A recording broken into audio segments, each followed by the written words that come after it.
റമദാന് serve ചെയ്യാൻ പറ്റിയിട്ടുള്ള easy ആയിട്ടുള്ള അടപ്രഥമൻ പായസത്തിൻ്റെ റെസിപ്പിയാണ്. ഈ റെസിപ്പി ഇൻസ്റ്റൻറ്റ് പാക്ക് വെച്ചിട്ടല്ല ഉണ്ടാക്കിയെടുക്കുന്നത്. നമ്മളെ കയ്യിലുള്ള അട വെച്ചിട്ട് കാരമലൈസ് ചെയ്തിട്ടാണ് ഈ പായസം ഉണ്ടാക്കിയെടുക്കുന്നത്. ഇങ്ങനെ നോക്കിയാൽ കാരമലൈസ് ചെയ്തെടുക്കാൻ വേണ്ടിയിട്ട് അടികട്ടിയുള്ളൊരു പാത്രം വെച്ച് കൊടുത്തിട്ടുണ്ട്. അതിലേക്ക് 1 കപ്പ് പഞ്ചസാര ചേർത്തിട്ട് നന്നായിട്ട് മെൽറ്റാക്കി എടുക്കുകയാണ് ചെയ്യേണ്ടത്. മെൽറ്റാക്കി എടുക്കുമ്പോൾ ശ്രദ്ധിക്കേണ്ട കാര്യം അരിഞ്ഞു പോകാതിരിക്കാനും നല്ല ബ്രൗൺ കളർ ആവാതിരിക്കാനും ശ്രദ്ധിക്കുകയാണ് ചെയ്യേണ്ടത്.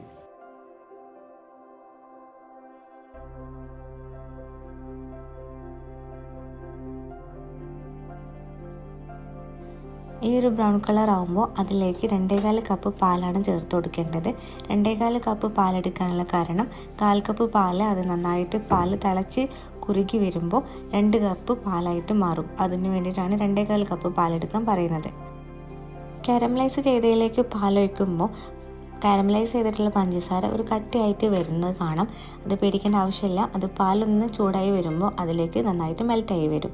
ഇനി ഇതിലേക്ക് നല്ലൊരു ഫ്ലേവറിന് വേണ്ടിയിട്ട് ഏലക്ക പൊടിച്ചതോ ചതച്ചതോ ചേർത്ത് കൊടുക്കാം. ഇനി പാലിലേക്ക് അട ചേർത്ത് കൊടുക്കുകയാണ് ചെയ്യേണ്ടത്. അതിനായിട്ട് ഞാൻ 1 കപ്പ് അട വേവിച്ചെടുത്തതാണ്. കുക്കറിൽ വെച്ചിട്ടാണ് വേവിച്ചെടുത്തിട്ടുള്ളത്.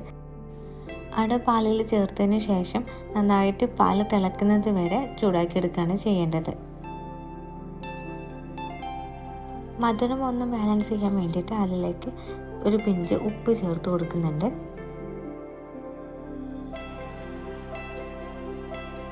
ഇനി ഇതിലേക്ക് മധുരത്തിന് എക്സ്ട്രാ വേണ്ടിയിട്ട് ഞാൻ 1/4 കപ്പ് മിൽക്ക് മെയ്ഡാണ് ചേർത്ത് കൊടുത്തിട്ടുള്ളത്. മിൽക്ക് മെയ്ഡിന് പകരമായിട്ട് നമുക്ക് വേണമെങ്കിൽ ഷുഗർ ചേർത്ത് കൊടുക്കാം, പഞ്ചസാര ചേർത്ത് കൊടുക്കാം. പഞ്ചസാര ചേർക്കുമ്പോൾ ശ്രദ്ധിക്കണം, ഓൾറെഡി നമ്മൾ കാരമലൈസ് ചെയ്തിട്ടുള്ള പഞ്ചസാരയിലേക്കാണ് പാൽ മിക്സാക്കി എടുത്തിട്ടുള്ളത്. അതിനുശേഷം ആവശ്യാനുസരണം അതിലേക്ക് മിൽക്ക് മെയ്ഡോ പഞ്ചസാര നോക്കിയിട്ട് ചേർത്ത് കൊടുക്കുക.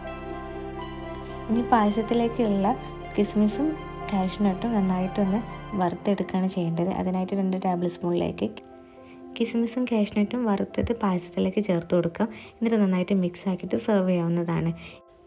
ഈസി ആയിട്ട് ഉണ്ടാക്കിയെടുക്കാൻ പറ്റിയിട്ടുള്ള അടപ്രഥമൻ കാരമലൈസ്ഡ് പായസമാണ്. ഉണ്ടാക്കി നോക്കിയിട്ട് ഫീഡ്ബാക്ക് അറിയിക്കുക. ബിഗിനേഴ്സിനൊക്കെ ഈസി ആയിട്ട് ചെയ്തെടുക്കാൻ പറ്റിയതാണ്. ഫീഡ്ബാക്ക് എന്തായാലും അറിയിക്കാം കേട്ടോ.